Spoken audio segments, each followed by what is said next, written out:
কুসুমপুর নামক গ্রামে বেলি ও নিতু নামে দুই মেয়ে তাদের মায়ের সাথে বাস করত। তারা যেই গ্রামে থাকতো সেই গ্রামে কেবল একটাই মুদির দোকান ছিল। বাজার গ্রাম থেকে বেশি দূরে থাকার কারণে বাঘ এটারই সুযোগ নিত। সে সবসময় জিনিসের দাম বাড়িয়ে নিত। একদিন, দাদা, 1 কেজি ডাল ও একটি বিস্কুটের প্যাকেট দাও তো। এই নাও, 1 কেজি ডাল ও একটি বিস্কুটের প্যাকেট। এখন 100 টাকা দাও দেখিনি।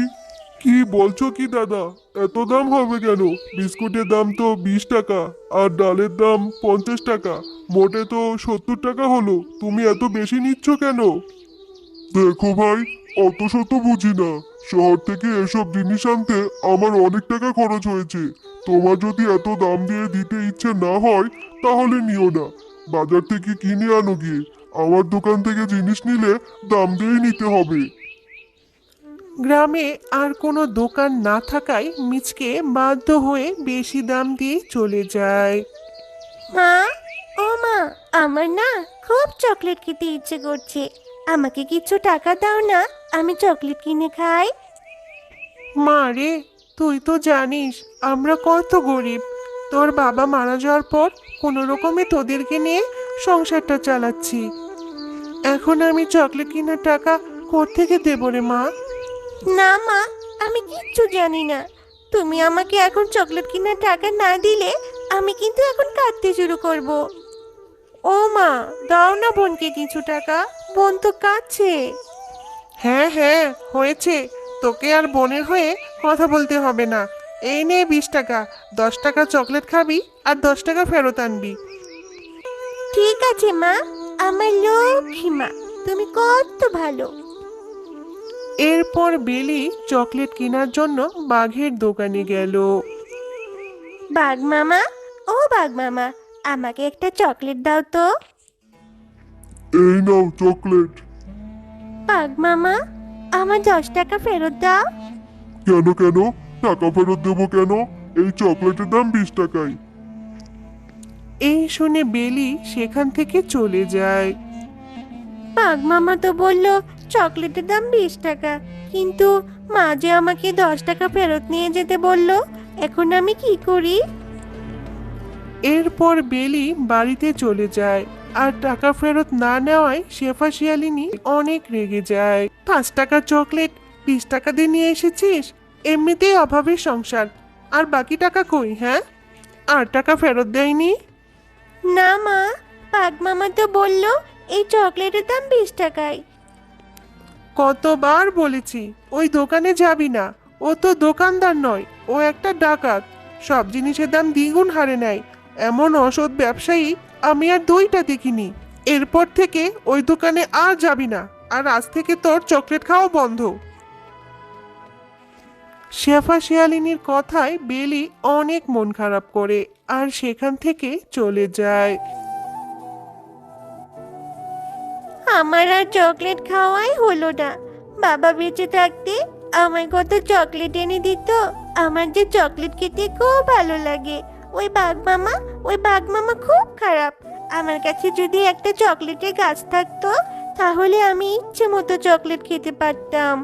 আচ্ছা, বীজ রোপণ করলে যদি গাছ হয়, তাহলে চকলেট রোপণ করলে চকলেটের গাছ হবে না কেন? যাই, আমার হাতের এই চকলেটটা আমি রোপণ করে দেই। এরপর বেলি সেই চকলেটটি মাটিতে রোপণ করে দেয় আর সেখান থেকে চলে যায়। তখনই সেখানে একটা পরী আসে আর বলে, আহারে, মেয়েটার কত কষ্ট। মেয়েটা চকলেট খেতে কত ভালোবাসে। মেয়েটা কত আশা করে চকলেটটা মাটিতে রোপণ করে দিয়েছে। এখানে যদি গাছ না হয় তাহলে তো মেয়েটা অনেক কষ্ট পাবে। না, আমার মেয়েটাকে সাহায্য করা উচিত। এই বলে পরী সেই চকলেটের উপর জাদু করে সেখান থেকে চলে যায়। আর পরের দিন বেলি সেখানে এসে দেখে, আরে বাহ, এখানে তো একটি চারা গাছ হয়েছে। তাহলে কি চকলেট থেকে চকলেটের গাছ হলো? যাই, দিদিকে ডেকে নিয়ে আসি। বেলি তার দিদিকে ডেকে নিয়ে আসে এবং দুজনে মিলে গাছটিকে পানি দেয়।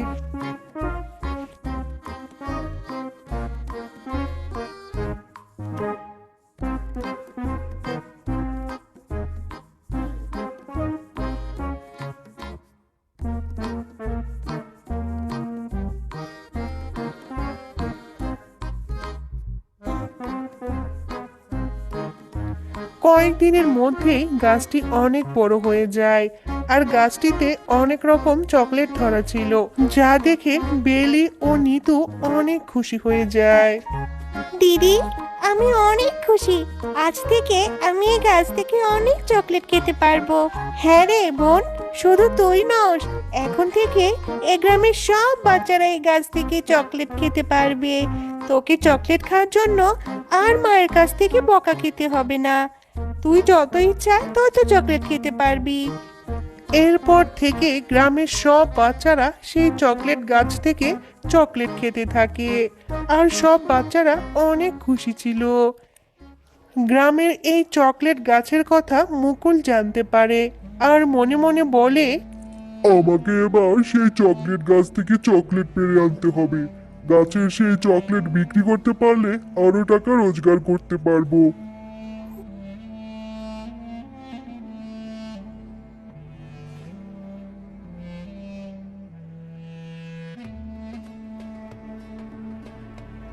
দিদি, চকলেট গাছে এত চকলেট কম দেখা যাচ্ছে কেন রে? আমিও তো কিছু বুঝতে পারছি না রে বোন। এরপর থেকে মুকুল প্রতিদিন চকলেট চুরি করতে থাকে। বাচ্চারা প্রতিদিনই চকলেট খেতে গিয়ে নিরাশ হয়ে যেত। দিদি, আমি ওই মুকুল কাকুর দোকানে আমাদের চকলেট দেখেছি। আমার মনে হয় ওই মুকুল কাকুই আমাদের গাছ থেকে চকলেট চুরি করে নিয়ে যায়। আমাদের এই মুকুল কাকুকে উচিত শিক্ষা দিতেই হবে। বোন শোন, আমার কাছে একটা বুদ্ধি আছে। এরপর রাত হওয়ার পর মুকুল প্রতিদিনের মতো চকলেট চুরি করতে আসে। ঠিক তখনই ভয়ঙ্কর আওয়াজ হতে থাকে। এই মুকুল, তুই খুব খারাপ বাঘ। এবার আমি তোর ঘাড় মুটকে খাবো। তোর দোকানে জিনিসপত্র তুই বেশি বেশি দাম নিস, এখন এসেছিস বাচ্চাদের চকলেট গাছের চকলেট চুরি করতে। দাঁড়া, তোর ঘাড় মুটকাবো এখন। ওরে বাবা রে, এ দেখি পেতনি! পালা এখান থেকে মুকুল, পালা! আমি আর চুরি করবো না, দোকানে দামও বেশি রাখবো না। দিদি, তোর ভূত সাজার বুদ্ধিটা কিন্তু অনেক ভালো ছিল রে। এরপর থেকে মুকুল আর চকলেট চুরি করতে আসতো না আর সবার কাছ থেকে দামও কম রাখতো। আর ওই গ্রামের বাচ্চারা আবার ওই চকলেট গাছ থেকে আনন্দ সহকারে চকলেট খেতে থাকে। তো বন্ধুরা, আমাদের গল্প তোমাদের কেমন লেগেছে? যদি ভালো লেগে থাকে তাহলে লাইক, কমেন্ট আর সাবস্ক্রাইব করে আমাদের পাশেই থেকো। আর হ্যাঁ, বেল আইকন বেলটি অন করতে ভুলো না কিন্তু।